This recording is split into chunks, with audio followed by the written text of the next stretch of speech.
নমস্কার, আমার নাম আরাত্রিকা ঘোষ। আজকে আমি বিশ্বকবি রবীন্দ্রনাথ ঠাকুরের লেখা একটি আবৃত্তি পাঠ করব। প্রশ্ন: মাগো, আমায় ছুটি দিতে বল, সকাল থেকে পড়েছি যে মেলা। এখন আমি তোমার ঘরে বসে করব শুধু পড়া পড়া খেলা। তুমি বলছো দুপুর এখন সবে, না হয় যেন সত্যি হলো তাই। একদিনও কি দুপুর বেলা হলে বিকেল হলো মনে করতে নাই? আমি তো বেশ ভাবতে পারি মনে, সূর্য ডুবে গেছে মাঠের শেষে। বাগদি বুড়ি চুবড়ি ভরে নিয়ে শাক তুলেছে পুকুর ধারে এসে।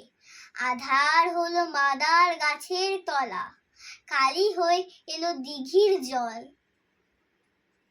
হাটের থেকে সবাই এলো ফিরে, মাঠের থেকে এলো চাষির দল।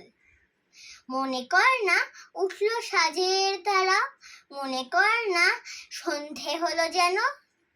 রাতের বেলা দুপুর যদি হয়, দুপুর বেলা রাত হবে না কেন?